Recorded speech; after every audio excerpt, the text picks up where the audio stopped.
Well, good evening, everybody. Fáilte Robe. My name is Ó Gáibhín Gavin from Aras Chrónáin in Clondalkin in Dublin. I'm going to give you a general history first on the background of who we are and how the Naomh Crónán and the whole idea came about.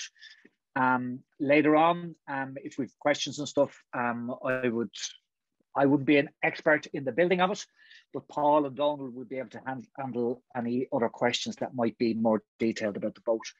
The Naomh Crónán, just to let you know, Naomh Crónán was brainchild of a guy called Michael Heffernan, and Mick was involved with a community group in Clondalkin known as Muintir Chrónáin.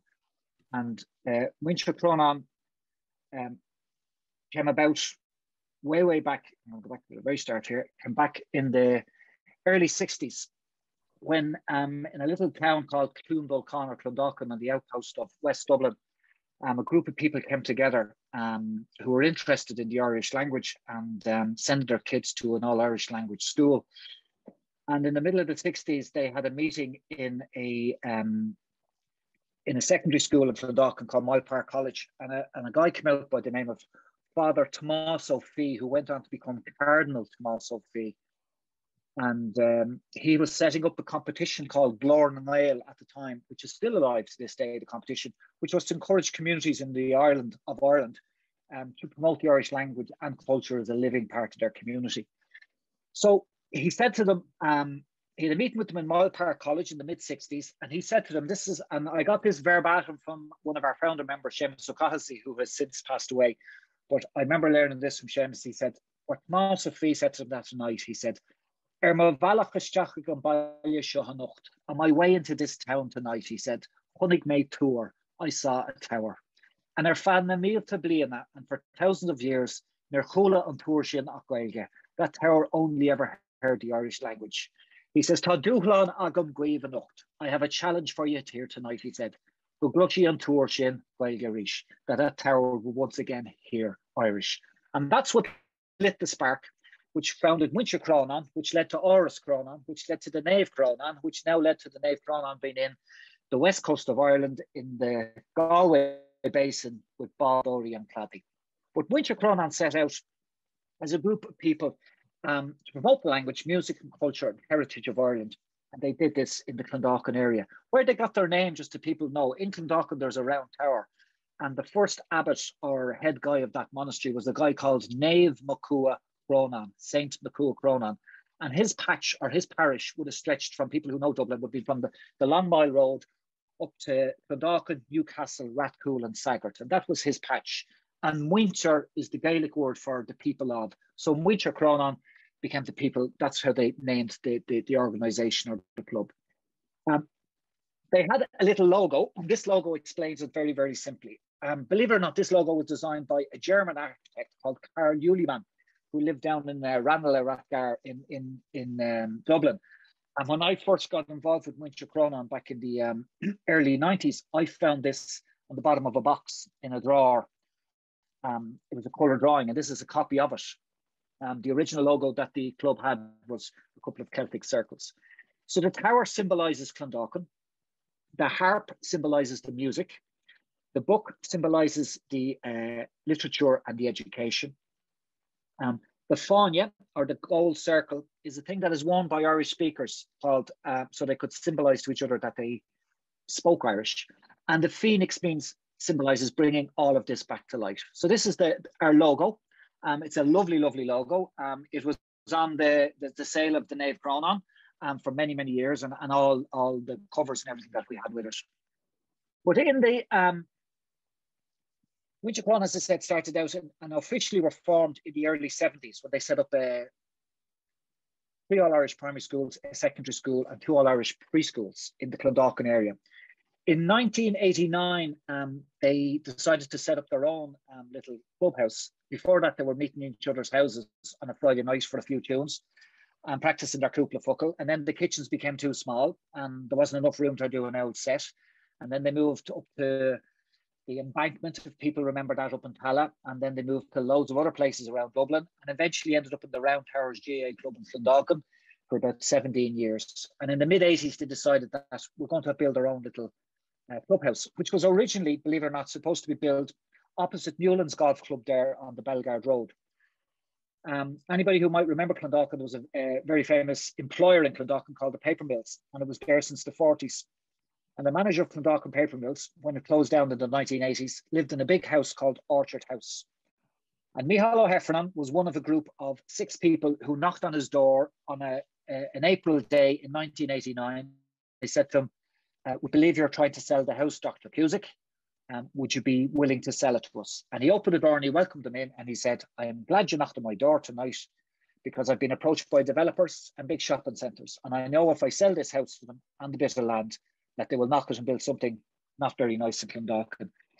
So this will make you all a little bit sick at this stage. In May of 1989, Muintir Chrónáin got money together on a bank loan and they bought the house and the 3 acres of land of Dr. Cusick for £260,000. At the time, you would have bought a house that is going at the moment for about £400,000 for about 18,000. So that's what the equivalent of time. So they bought Aras Chrónáin, which they renamed it, Orchard House, and renamed it Aras Chrónáin, and renovated it, and it opens to public in January of 1990. One of the biggest Irish language festivals in the country is called the Reachtas na Gaeilge, and for many, many years it has taken place in the Gaeltacht areas. And in 1991, because of Muintir Chrónáin and Aras Chrónáin, we were able to attract it to Dublin, to Clondalkin, and between Aras Chrónáin and the Green Isle Hotel, it was hosted. And while that festival was on, we had a few friends up from Connemara, and one of them gave us a lend of a photograph, a guy called Nolo Tourish from on Lucan Biog in Indruan, and he had a boat called the Macher and Joe, and that picture of that boat was on the bar. And I remember after the Oireachtas in 1993, Mick or Heffernan, after a couple of pints, said at the bar one evening, "Wouldn't it be great if we one of them of our own?" And we all said, "For what?" And he said, "Wouldn't it be great if we built one of them?" And we said, "Why?" And he said, "It would be, we could revive the building of the Galway hookers, which was a dying tradition at the time. And we could train young people in sailing, and we could keep the language alive, and by involving them in sailing, that they could pick up the language by doing activities." So a few weeks later, we had a meeting upstairs in Shomra 3, which is upstairs in Aras Chrónáin. I can't remember exactly who was there. I know John Galway was there, Michael Heffernan was there, Stefan O'Leary was there, I think Paul was there, Jerry Keane, and a few others, and Paddy Murphy as well. And Mick discussed the idea with us, and we sat back and we thought about it, and we said, "Let's go for it." From that then, we needed to get some sort of design for the boat. And as people might be aware, that Galway hookers there was never a plan drawn up. They were always drawn from sight by the Servad and very skilled people of Connemara. So Paddy Murphy Joe Murphy, excuse me, Dublin Port and Docks agreed to draw plans for the Naomh Crónán, and he did it in conjunction with Johnny Healy and a few other people. And the plans were drawn. And we approached Cuilta, the Irish Forestry Board at the time, and they said they would give some oak and some larch trees for the building of the boat. Then a place had to be found to build it. And if you're familiar, anybody with Clondalkin, when you come into Clondalkin off the M50 and the Red Cow roundabout, come down the Sayak Road, the Monastery Road, and there's a big roundabout beside Sayak. And just before that, there was 2 big farm sheds. There are houses there now where Paddy Kelland of Kellandholm was building what's now known as Monastery Heath. And the guys approached Paddy, and he said he would give them the space in between the 2 farm sheds to build a boat. We thought we might build it in about a year or 2. We didn't think it would take as long as it took. So that was got. So the walls were built, and the roof was put on, and the timber was brought in, and the boat started to build in '93. It went on for a good few years, between Tuesday evenings, Thursday evenings, and Saturday mornings, and a great crew of people were involved in it. But one of the things I took out of it, which was really, really encouraging for us as a community group and everything, everybody was given their time of free, but people picked up the Gaeilge on the way. They picked up the Irish language by working on the boat, learning different phrases of it. What's the Irish for a hammer? It's a cossuor. Give us the cossuor, Masha the Holy, and all that. There wasn't a boat builder among us. Stefan O'Leary had a bit of experience with timber. He was a woodwork teacher. Michael O'Shaughan we were convinced he was, as he was from Connemara, he knew what boats were about, even though Mick was a metalwork teacher in Clondalkin. But between everybody and the guiding of Johnny Healy and Joe Murphy and a lot of other people, we managed to get the boat built. And in 1997, she came out of the shed. It was, I'll never forget it, we started dismantling the shed, I think it was on a Friday evening, because nobody knew we were building the boat in Clondalkin at the time. They knew there was something going on in the shed, but they didn't know what was going on. And the roof was taken off the shed and the boat was lifted out on a Sunday morning. And you saw some of the photographs there before we began to speak here this evening. For people who are not aware, and you probably all are aware, but a Galway hooker is a traditional sailing boat that's used in the west of Ireland. It was a working boat to transport goods up and down the coast of Galway and out to the Aran Islands. The roads weren't great at the time. I don't know if they're much better at this stage, but they're improving slightly.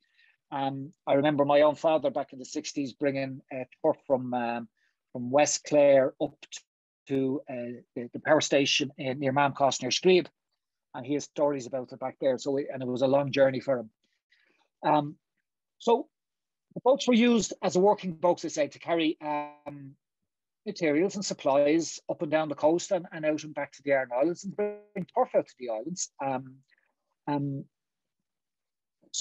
But they were built by traditional Serbod boat builders in the west of Ireland, and they were built by sight, which was a great skill to have. And we were fortunate in latter years with the Naomh Crónán that we came across Donald Green, and Donald became part of the family. We call it Clondalkin Village, and we are always forever grateful. He'll always be a member of Clondalkin Village. And he's one of the reasons why the Naomh Crónán today is in Galway as well. But Donald comes from a strong tradition of boat builders in Galway and in the West. There are different sizes of hookers. There's the Bob Moore, which the Naomh Crónán is, which is 32 foot plus. The Lawad, or a half boat, is known as 28 to 32. The Glotog Moore, which is the 23 to 28 foot. The Glotog Biog, the Púchán, and then of course down to the rowing boats of the Churchs and that. So that's the hooker class system of the bod. The revival of the Galway hookers, for years, they would have been left to rot because people didn't have the money or the time or the resources to rebuild the boats. And the revival starts in the 70s with the Morning Star with Johnny Healy. And then, of course, the famous Féile now, which is part of our national calendar, Féile Vic Dara, every year. And then, as you see there, the Nova Scotia was built in 76. And then Cumann Húcairí na Gaillimhe, which was an organisation to gather everybody together who had an interest in the Galway hookers, was founded in 1978. And this was crucial to the whole revival of the boats. I think, and Donald might be able to back us up on this, but the guys building the Crónán at the time didn't realise what the influence they were going to have and the impact they were going to have. None of us did. It was just, we were building a boat in a place that we couldn't see the sea from. None of us had any experience. None of us had sailed. You had to get up on top of a roof of a house on the top of the Monastery Road to get a look out so you could see Hope, because we couldn't see it from Clondalkin. All there was the canal that ran through the back of us. And people were saying, what are you at? What are you doing building a boat when none of you ever built a boat and knew how to sail it? But it was a great project. It's pulled us all together. And then the Crónán was launched, as I say, in 1997. And since then, she has been basically an ambassador for the traditional boats on the East Coast. The guys have gone to the Tall Ships Festival. They've been to the Isle of Man. They go up and down the coast every year. They went to Brest one year. That's a story in itself. I have the diary that two young guys who were on that trip, James Rhyme and Paddy, wrote. An interesting thing, I think we might publish it or make a film out of it one of the days, just so it'll be there for the history of the Crónán. But in I think it was around 2007 or 2008, we started to notice a few problems with the Crónán. Some of the wood that we got from Creels at the time way back had a bit of rot in it, and a lot of it had to be replaced. But thankfully, through our Córide Hísagarna in Connemara and Eamon O'Queeve and the TD and a few other people, we managed to get the support and the resources to refit out the Crónán and bring her up to speed to what she is today. Now, I'm going to stop this share here for a sec and just bring you up some photographs. So these are some of the photos of the building of the Crónán in the shed. So you can see it was a tough job. I remember someone even laughing that they would say, if you look down on the top right-hand corner there, now you can see the door. And we used to have people come in all the time and they'd look at the door and they'd look at the boat and they'd say, Jesus, lads, you're never going to get it out. Not realising what was to be done. But it was a lot of hard work. I have the greatest respect and admiration for everybody. I was only a young kid at the time. I didn't do much of the building of it. I was sweeping floors and doing bits and pieces. But the dedication that was given by those people involved in building the Crónán, I'm not going to start naming names in case I leave people out, but they gave every Tuesday, every Thursday evening and Saturday mornings to the building of her. And the assistance and the goodwill that everybody get. There's the Kellen Home sign that we took down that was being built at the time. Paddy Murphy made an awful lot of the metal work. We were very fortunate to have a blacksmith in our group who was able to build an awful lot of the metal work that was required for the Crónán. That's Seamus O'Cleary. That's when the engine was going in as well. I'm just going to get forward here to where that's the shed. As I said, there was the two farm sheds, just to explain a lot of things to you. And this is what we built in between them, and the roof put on so we could build the boat. This was coming close to the time near the end of it when she was going to be lifted out, when all the planks were going on. I suppose one of the Jerry Keane, there's so many. Jerry was very fortunate. He got himself in most of the photographs. You'd nearly think it was bald Jerry, we should call it, with all the photographs he's in. But when the Crónán came out of the Uisce in 97, when she came out of the shed here, this is the day she came out. I'm just going to go forward a little bit. This was it. The morning she was lifted out. A friend knew somebody down who had a crane, got it, and somebody else knew somebody who drove a truck with ESP. And we managed to get her lifted out and brought down to Dublin Port, just opposite where the club is now, the Stella Maris. And she was put into the water there. I think it was one of the scariest moments. I remember Mick Heffernan at the time saying, geez, I hope we plugged every plug. I hope we got every cork into everything that was needed, and that she was watertight. And she went into the water in that day. The Crónán is, she's overall length, I think, when she had the full masts and everything and spits out, was nearly 40 foot in weight. The colour has changed since, because when we sent her down to Galway, she got a full refit before we sent it off to Galway, which happened in June of 2020. Over the years, the people involved in the Crónán, I have to pay a special mention to Paul and to Jerry and to John Galloway and all the guys who were involved in it, who kept it going over the years. And Donald, especially when he came along, they built a new mast for there a few years ago. It's a credit to every one of you. But it came to a time where it just was getting too much to maintain and keep the Crónán going. So conversations are had, and a wonderful home has been found for the Naomh Crónán in Baldory and Cloddy in Cún na Gaillimhe down in Galway. And we're absolutely delighted, because now the Crónán is doing what she was originally set out, and the vision was to train young people in traditional art of sailing. But before the Crónán went down to Galway, it was given a full NCT. The guys went through every bit of it, got a full clean bill of health, a good paint job, and we insisted that the Bahana Clea, the Dubs colours, will always remain on that boat, Donald. So they keep to good shishing on Magoni. But the Crónán got a full refit.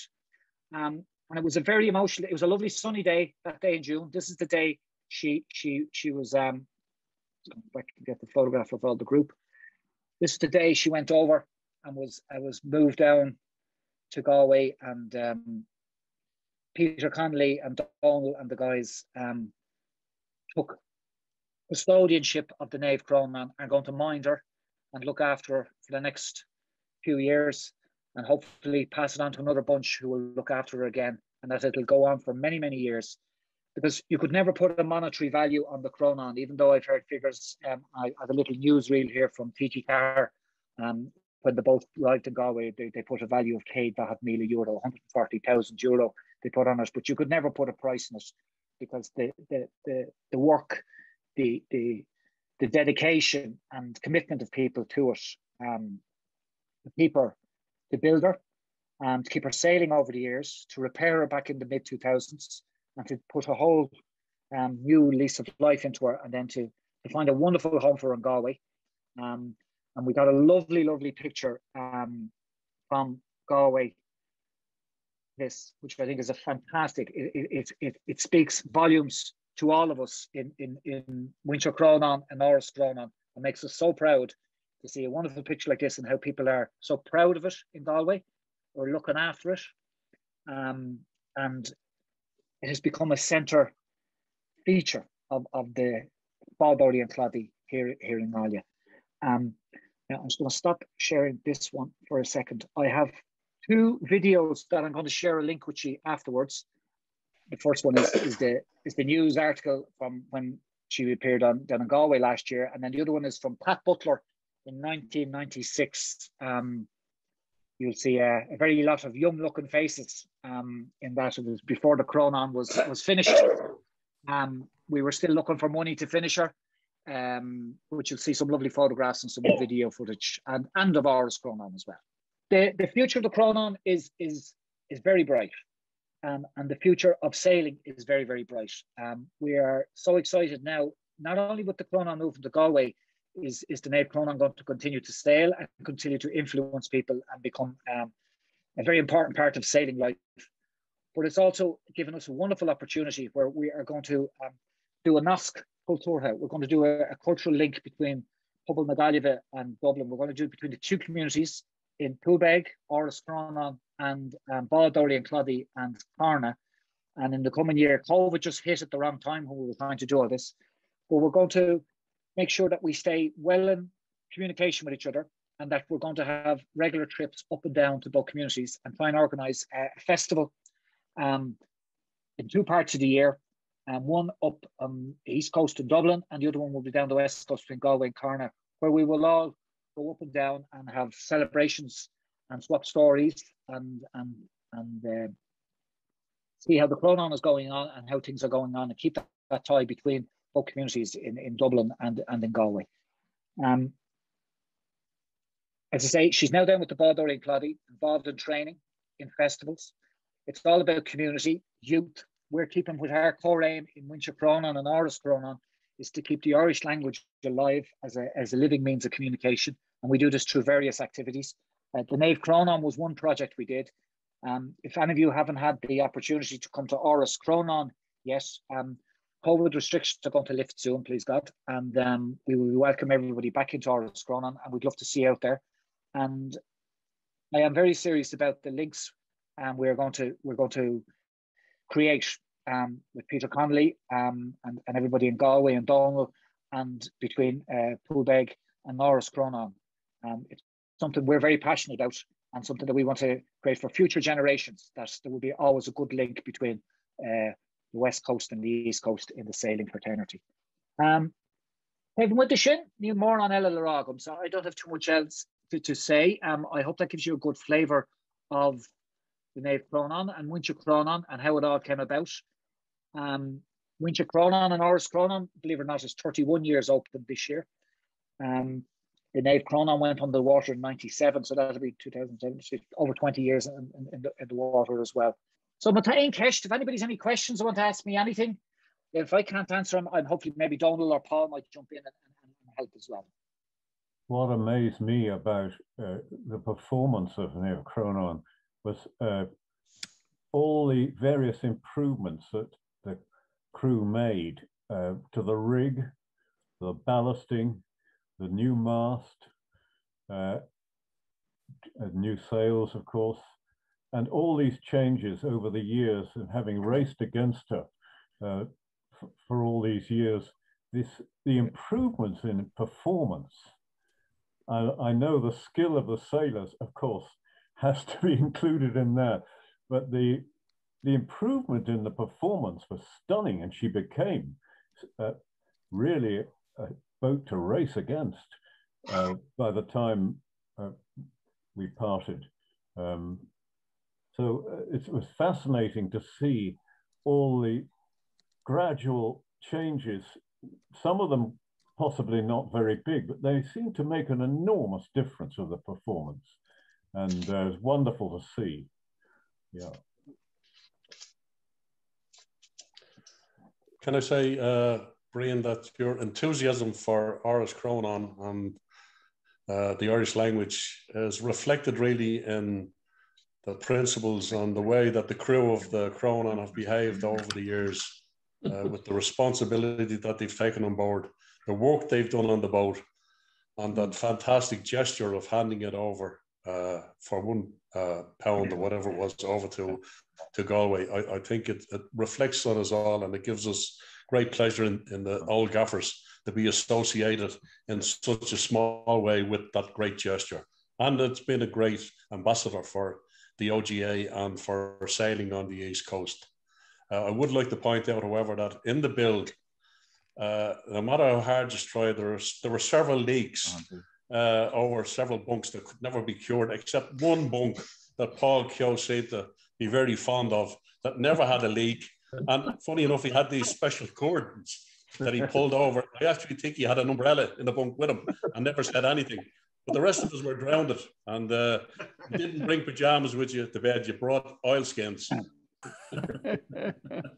No, I would just like to I think anybody who sailed on it will. Yeah, no, just Guramaga John. I mean, and I say it again. I couldn't be more proud as an individual to be involved with the guys from day one. But it's all about the ethos of Muintir Chrónáin and Aras Chrónáin and the great community, and that's what we're about, is helping, sharing, and community, and pobl, as we say as Gaeilge. It's about a greater cause and to do something that we're all interested in. I mean, we've lots of people involved in Muintir Chrónáin, Aras Chrónáin, who don't speak Irish, but they could be interested in the music or the dance or the boat, or some are just interested because they like what we're about and they like the people. And they are a credit.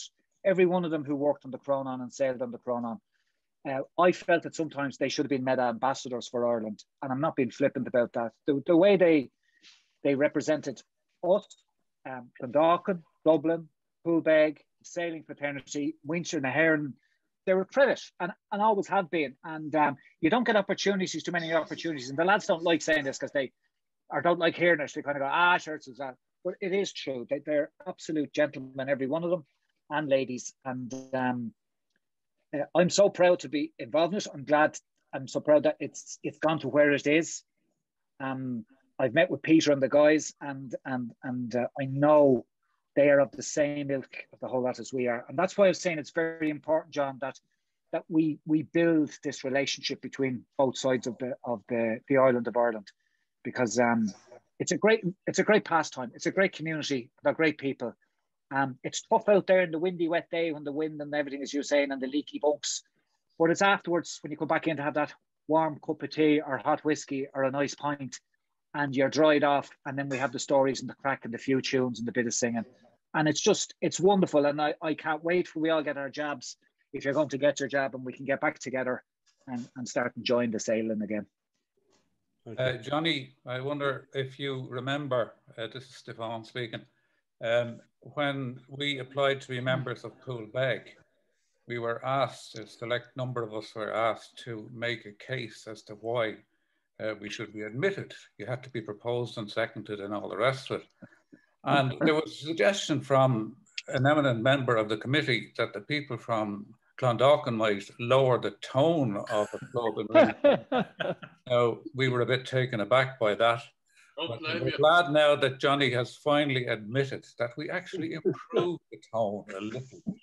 I didn't say of Rings End. Be very careful. I said the East Coast. It's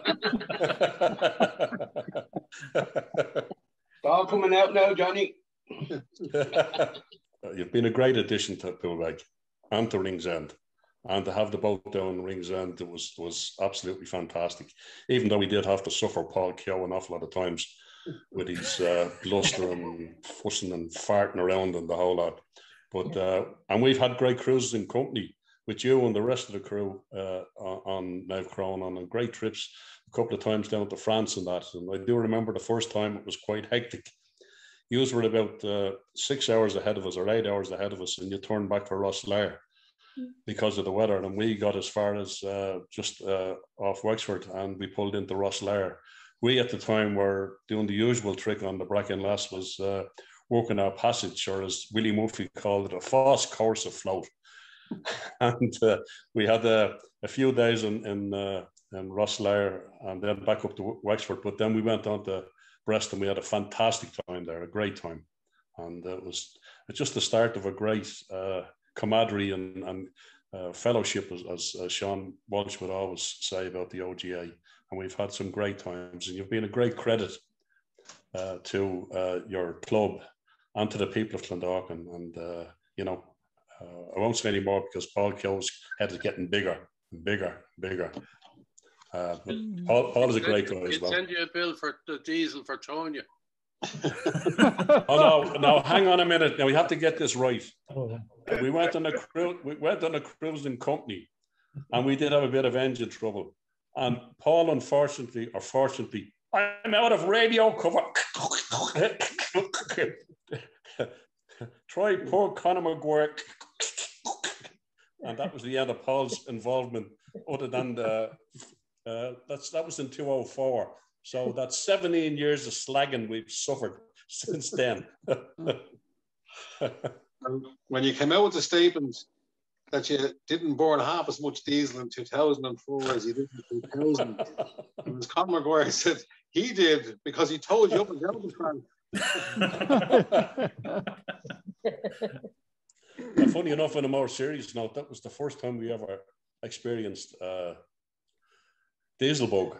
We didn't know what it was, and we had get me home cans and everything that we could have directed, got diesel straight into the engine, and we wouldn't have to bother on other than topping it up. We spent the whole trip cleaning filters, priming, the whole lot. And Peter would come every few hours and say, "Where are we now? Are we nearly in France yet?" So no, it really was a terrible experience, and we just discovered about 8 hours off Kilmore Quay on the way back that we tried to get me home can, and that's our first and worst experience of diesel bug, and it is going to get worse for everybody. No matter whether you do most of your sailing, you are going to be caught if you don't keep your fuel clean. I see Peter Connolly there. Is he there? What plans have you for the Crónán this year, Peter? Can I just say on behalf of Bádóireann that, as someone said there, the same sentiments and the amount of work we can empathise with you for the huge amount of work that you put into the project over 20 odd years. And I think we're going through it here, 10, 15 of us for the last 13 years. So I know Barry is there at the moment, and he's with us for the last few years, Barry Martin, and Donald and a few others we know well. But I just want to say to the whole group, we realise we have a gem with the Naomh Crónán, and it's taken pride of place with the fleet in Galway. And between 2020 and the disaster and then lockdown with COVID and right up to this season, we turned around the disaster into something special, that the photographs of all the boats, particularly the Naomh Crónán, are gone worldwide. Hopefully we can do the best by the Naomh Crónán over the next few years.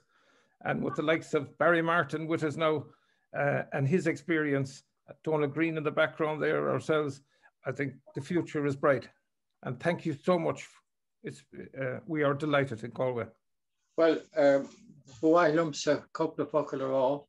That's a gohan de school on Gaelga or Chorai. Ashna na Bádóireann sin. Agus Thomas on a week on a brother go will on the Crónán in Galway. Just like to say, and if I just may comment myself, over 50 years ago, I learned to sail on a gloat choke. And what I learned on that stood to me for the rest of my sailing career, having spent 40 years involved in sail training. I worked on seven different tall ships, but I'm back now in Galway. I'm back with the Baldori and delighted to be a part of the group. And to the people who built the Naomh Crónán, I would say, well done. It was a really, really wonderful project, but so generous to give it away and give it to us. Thank you. The fact that the boat moved over to Galway, was there any what would you call it, reluctance in Aras Chrónáin to the move? Did they feel as if part of their heritage was being moved? No, it wasn't an easy decision, John, to be straight honest, but it was, at the time we were saying, oh, you know, you put so much into it, the guys have, and over the years, and it wasn't easy. But as soon as the decision, I remember Paul and Jerry come up and saying to me, you know, we're looking at doing this with Crónán. And immediately when they said it, we all knew it was the right thing. Because we saw what Baldori and Clondalkin were doing. We saw the work they were doing, how passionate they were, and to see the young kids and everything, particularly getting training and enjoying the boats and teaching the next generation all about sailing. And it was something that we had tried over the years. It didn't happen for one reason or another. We didn't get to the level that we would like to have got to. But no, and I can put my hand on the heart and say there was never anybody said, no, don't do. Everybody was 100%. And it was the right thing to do. And I think the token gesture of the transfer of funds, which was given to the RNLI, it was just an indication. And as I say, what we've done is we've passed on the custodianship and the care of the Crónán to Baldori and Clondalkin.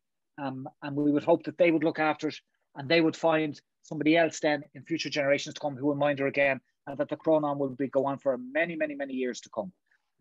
As one of the others said, you know, how the Crónán had improved over the years. I think it was Dennis said it. Yeah. It had improved over and over the years, and how they put so much work into it. And we can see already the impact it's having in Galway. And as Doug Peter said there, the pictures have gone worldwide, and it's fantastic. And it's wonderful to think that a little idea over a few pints after a festival in Dublin back in 1991, out came this little seed. Mar derta curta síolta agus foster Crean Tamora. You sow a seed, and big from it a little acorn grows a big tree. And to see the wonderful history of the Crónán, and I think it's important, and I will touch base with Peter and the guys again outside of this forum, that we keep archiving and putting together, and I'm gathering as much photographs, documentation, videos, anything like that on the Crónán to pass on to you guys, and that we will keep it for future generations to come, that people will not forget the Michael Heffernans, the John Galloways, the Phelan's, everybody who has worked on the Crónán and be involved. There's a lot of people who have passed away over the last few years who are wonderful, wonderful people and great. Without them, we wouldn't have the Crónán where it is today. But it was an easy decision at the end of the day, John, to put it easy.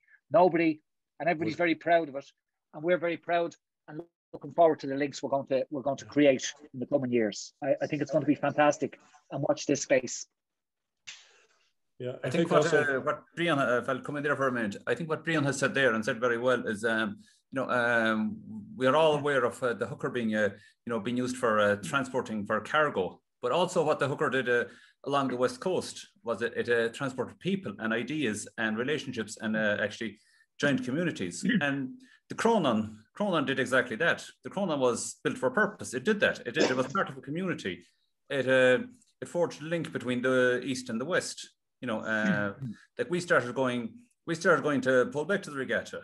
We would have never gone there, I suppose, only for the Crónán and the fact that we knew the lads. We started going there, and it built up that relationship. And out of that sprouts other relationships, and you meet wonderful people along the way, and the whole thing. And I think that's what the spirit of the Crónán is about. Like the Crónán, as I've often said to the lads, is a fantastic story. As Brian said there, something, you know, over a few points that somebody decided, oh, let's build one of these, you know, literally in West Dublin. Like, it's a fantastic story. It really is a fantastic story.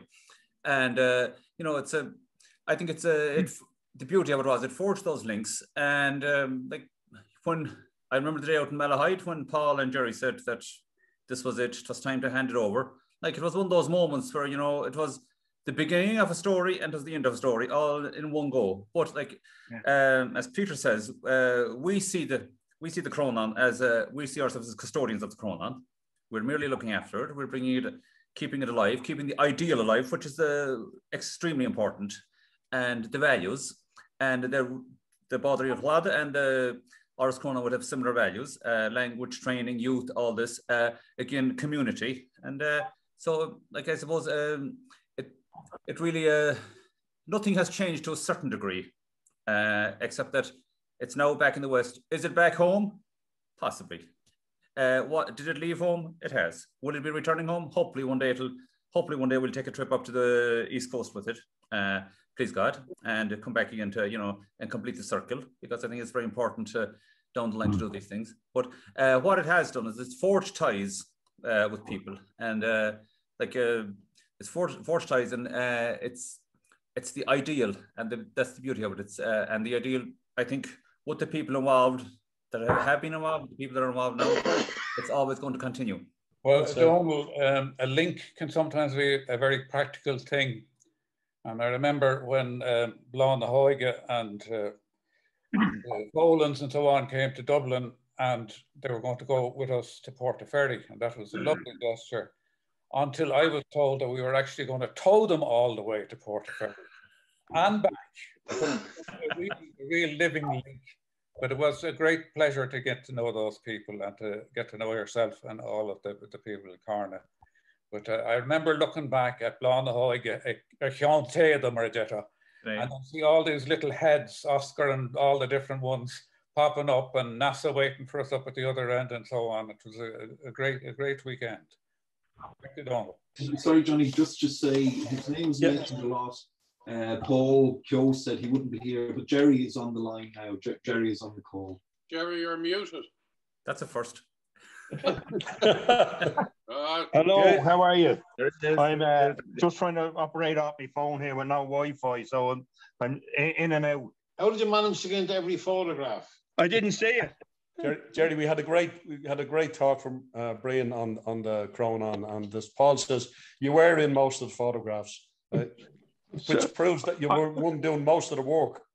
I'm most photogenic.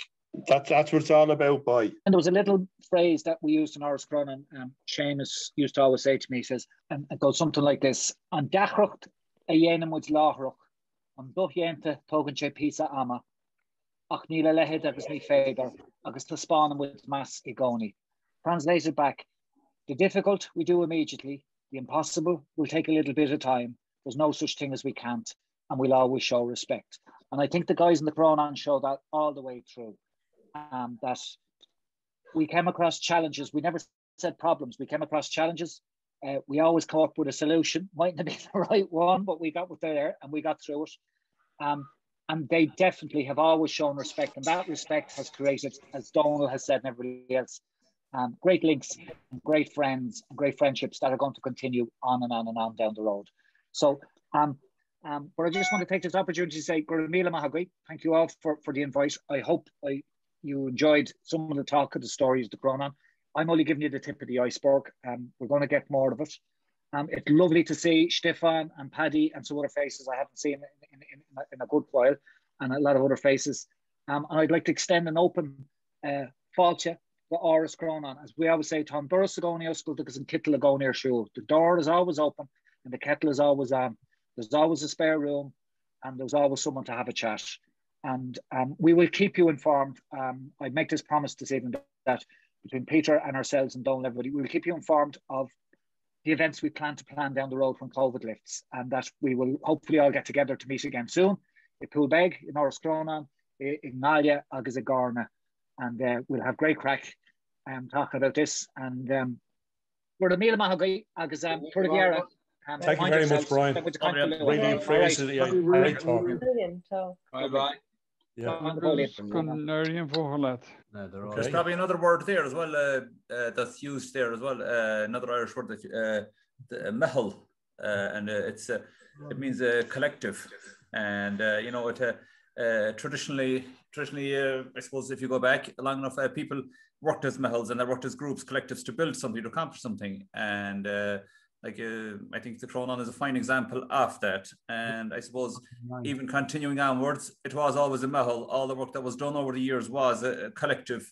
You know, there was no, you know, I think there was a great knowledge there. You know, there was people who were experienced in everything. You know, there was electricians, plumbers, everything. You know, the art shop right here and there, and you know, I think that whole ideal of the Mhicil, and like no one doing it for a profit. Everyone was doing it actually because they wanted to contribute. I wanted to be part of something, and I think that's. And I suppose we live maybe in an age, you know, where things are moving at a high pace, and maybe some of those values are, you know, sometimes forgotten. But so I think something like the Crónán proves that these ideals there's still a place for these ideals, and the impossible can be accomplished. Because really, let's think about it. You know, if we step outside the pale for a few minutes and actually think about it, if someone said, you know, 30 years ago, let's build a boat Galway hooker in Dublin, most people would have said it can't be done, it won't be done. These guys can't do it. Here we are, 30 years later, and it's done. And it's you know, and it's so I think it proves the point. Could I just make a mention of Mick Heffernan, who's not in great health at the moment.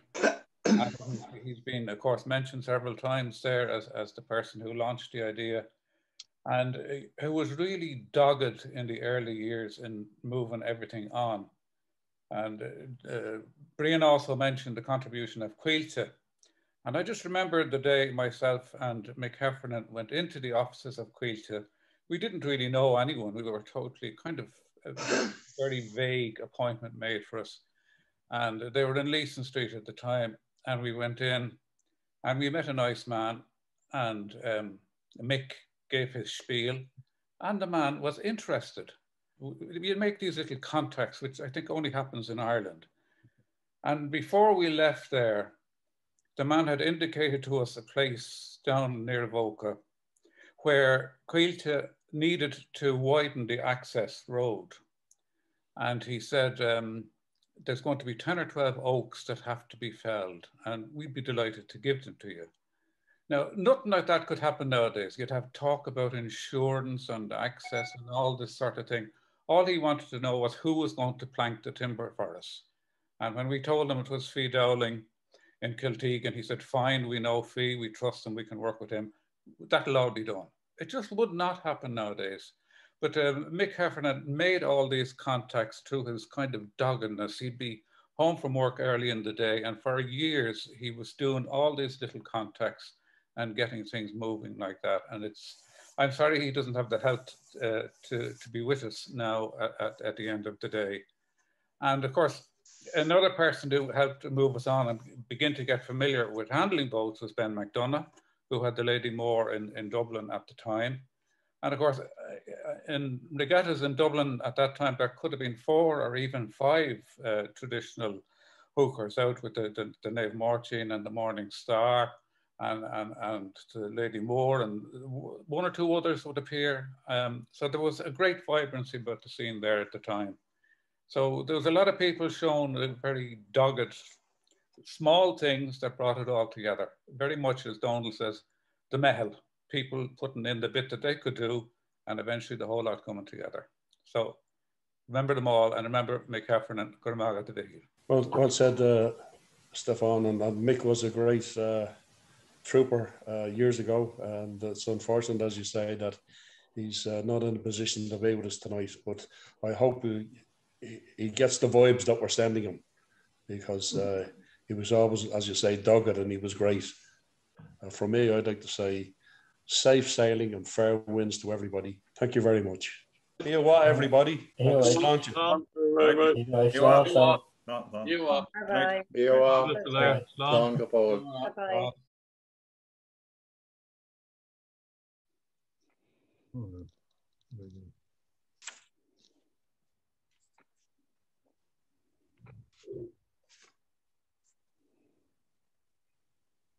Nice.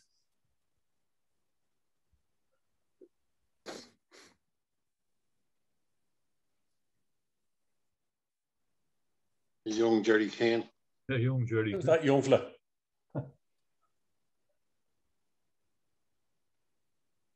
They're kind of in reverse order. It's when the boat was taken out backwards. So.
Is Jerry on the Zoom this evening? Not. He's actually away with friends in the country. He'll catch it on the. He'll catch it up tomorrow or so. Oh, great! We can talk about him. So. He still looks the same. He was dyeing his hair then as well. Ah, okay. Did he get the teeth done then? Was that after that he got the teeth done? He had his own teeth then.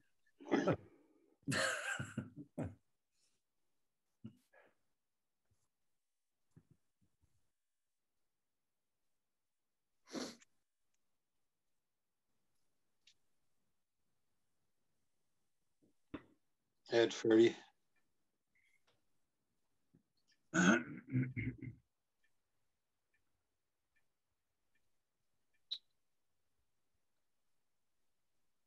You're carrying some bowsprits there. Yeah, I think that was before the.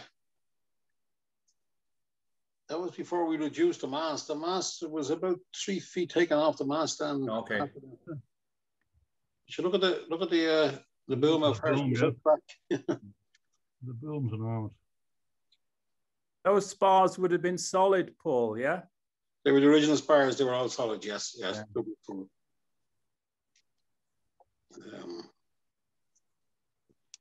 I think we took 3 foot off the mast, and 3 foot off the mast, and then the boom was about 6 foot out over the stern. That was we took 3 foot off that, and then later we took another leaf out, another 3 foot over, and the bowsprit was reduced as well. Everything was far too big for us. Yes, the weather helm would have been ferocious. It was a killer. It was a killer. It was like she was designed on the Star, but everything was even bigger than the stars. Like it's what Johnny wanted on the Star was put onto her. But we just couldn't handle it. Yeah, yeah.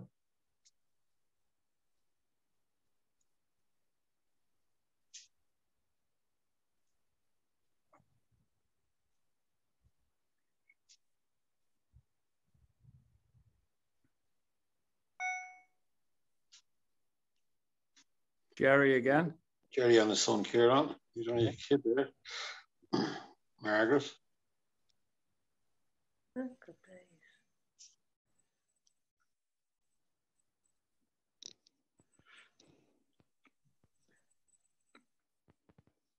It's one of the regattas in Holt.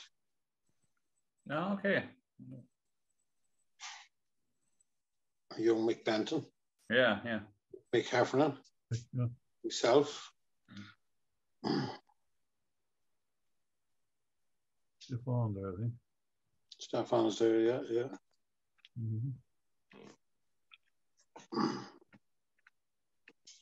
Michael.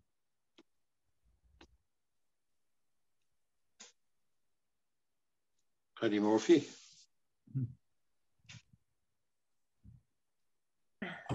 And Paddy. Oh, that's the Gáibhín. That's the Gáibhín.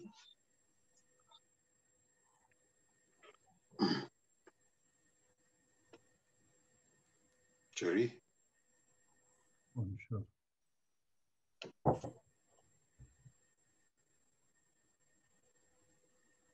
Broken last there, was it? Forever in Blossom. Paddy and who that is? That's Glandor. That's Johnny who just gone over the punt. Did a punt here just in front of Johnny. Yeah, it was, yeah. Got flattened right over. When you looked back, I thought the photograph, there was just 2 hours left floating. Jesus Christ. And that's when Paddy Murphy said to write a good log, keep it cryptic. Had a grand day in Glandor, didn't cream the punt. Well, you know what they say, might has right. The punt was just minding his own business on his moorings. Again.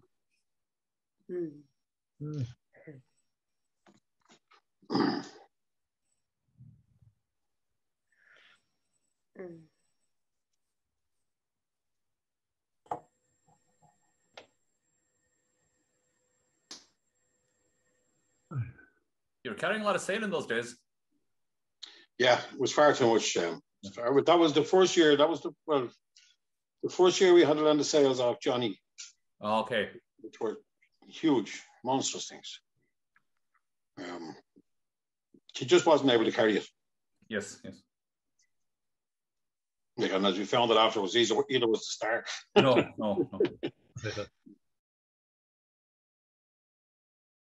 Tá húcéir tradiisiúnta ar a Dr. Naomh Crónán agus fiú €150,000 í bromta ag Muintir Chrónáin a Clondalkin bhádóirí an chláda a gcathair na drámh. Inniuh bhí méar a chathair na Gaillimhe agus Robert Owen Jones ó Ambasáid na Hastráile a measc na naine a tháinig go brethú ar a mád mór tradiisiúnta in Dublin na Gaillimhe. Sa 1993 chuir Muintir Chrónáin ag Clondalkin sa náird chathair túsle tóigáil Naomh Crónán. Tá sí os cinn cearcha tro agus curúchan farige í 1997. Ó chuin is somí féle mara roisí na crú lár in éideann agus haar lear. So priúla goid go dúrach pobl agus Muintir Chrónáin an báid seo fiú €155,000 go bhádóirí a chláda chostas €100. Nuair tóg me chéadlaí we tóg mar tóg le Mhicil, so an pobl a hógaí agus mar sin ar núna agus bhín leid garcha fe blianta mar Cárta Chrónáin so garich mar club agus bhí cumnach nach bhéh go díal de le €100 a gabhí le agrift a chusú á féin. So bhí am sa fitar an bhádrí chlád agus tá bháil agus le blianta mar agus bhí más sleach agus gohar an cártas bhí mu le bhar make dog na bhádrí agus go leanmhí leisúdarí hesadar. Bronson is ionach on a fair in lá clear thug sé de báidir ar cladig agus sé is bád iontaigh tá innear an freisin nach bhfuil is na báid eile. Ba muid an múna na bád na daine óga inis. Ní híntas go go leor áard a tarní ar a mád mór tradiisiúnta seo an nógad na Gaillimhe. I meas na cuairteoirí bhí maithas mór úsla ó Ambasáid na Hastráile agus méara chathair na Gaillimhe. Tá sé fíor tábhacht na bád mór seo leis an Gaillimhe, because it's zán vítar fadó agus bhín bád mór seo na Gaillimhe, cún na Gaillimhe nó hir na Dublin Gaillimhe le fadó. So it's just síntach má le bád rá marí seo le leis an cún na Gaillimhe. As go mór sa chládach ná trí seo fadó. Bhí muid cainte le bád mór mar lúsí seo mar de spíar an flí te chléasú más mar tá mar hesamid andog le bod 20 foot agus tamid in ná a níos go dtí tá go smó agus tá sí se nisise. Is ítach a chréún go bodú bhada go fros muinte reici hitherto I runnar a réach chéún gon nóbatanítí bodú bhada go muinte reici chu trosnúnta bléh an amach gomáidín tá anpassant option ní sí so le Rossi ach amach ga sin pe mariste is ní het me dá sin be gomartí ar le Rossi. Óin lelí nó TG Card.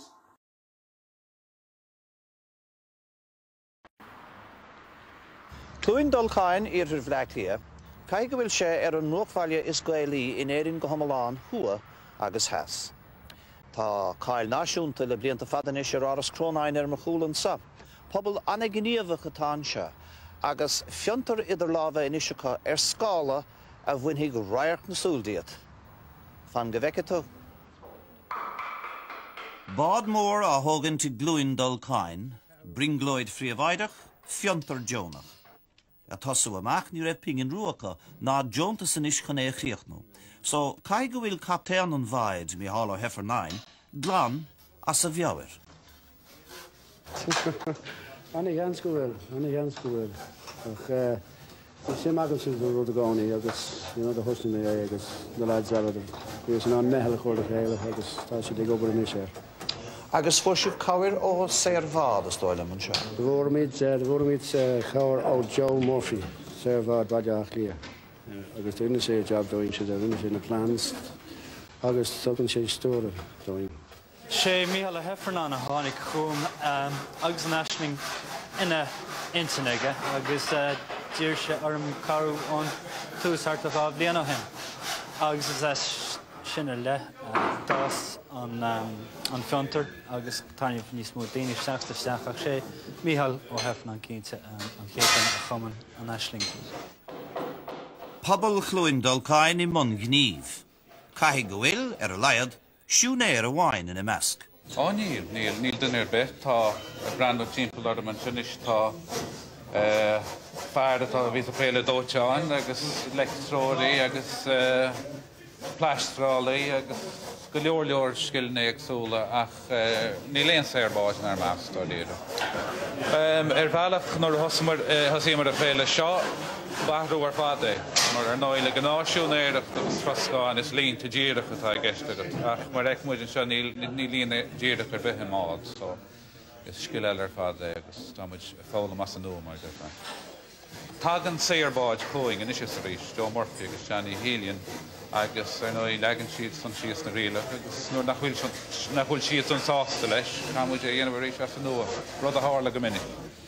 Tá sé ionintach tábhaach dúine le rágah gur muid féin a thógaí gan éon chabhair mór ó intan eile. Siad an phobal Clondalkin go Homeláin a thóg an bhád seo agus lena go deargad féin atá bailíthe agan féin agus go méid sé an úsáid imlá clia don chud is smú. Tá rud éigen bhaine saolaíocht mar bhreaíonn tú amach níl farige le feiceáil an seo tá áfar go maithe ring ar bhean éidir a bhdóing ach mar sin héin tá daoine féidir tuisgur smaoineh seapóide go maach samachcha ach tá daoine tócha leis agus bhád níos mó daoine teach isteach leis mar écann siad a dul aige agus daoine dúteach isteach le féile leis go an Tá sé gceist go meach muidirán na daoine ógáin cheantar.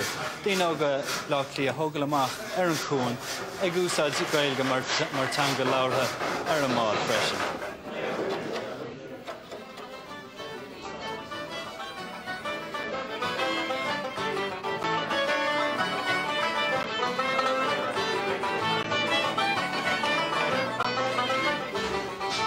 Bra an rud é amach bád Hooker a bhín héin ban muid an dramóg a chréáil le seoltóireacht agus gach gné bhhuine leis tríbheanna gaige chu fadas gur féidir.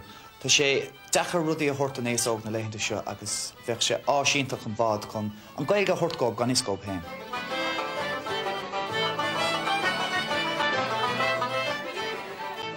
It's mór an trón nach bhfuil muid site gur na marach tá muid site gailteach beag an seo in áard caithear bailach lé ach it's mór an trón nach bhfuil an targad ar fáil. Bhfuil gáil mar chunasáin muid an targad seo. Tá angúilte muhin sin ácint tá muid an tatar Jomúd é ach tá geargáil airgad chun an bhád a chríicnú agus tá muid go bhfuil muid go leor.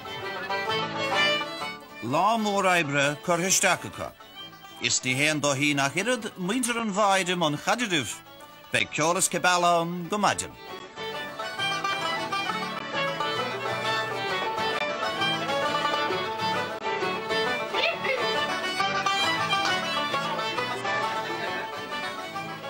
Tá spread down, Ibreen's Dini, I catú ceiste cór it's been down, ó maidin go ihe, as is cuma lá báisteach, sneachta, green, been down, agus tugann si díth le gánaí, agus tá muid fear bhuicha chuile goin Hubbins Cargo. Chuidir 5,000 pont an bad mór an isce. Níl an son ach adigid póca de chólachtaí áirithe, iad son le buisiad mór oríochta le cahabh. Nar ceartóibh siúd dúlán saolaíoch Muintir Chrónáin a ragart. Agus tradiisiún clúiteach an Skibbereen Eagle á lenuinte going, beg súil géir ach imad ag tintán an scialsa. Well, in rock think to see in law, ach time she can't make she creating her null of her hugging. Because I saw going to go up with an eye of Farriga an Aryan aviation, no husband in him says.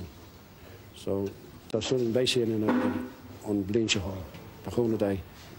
Agus cúpla scilling. Agus cúpla scilling, cínta.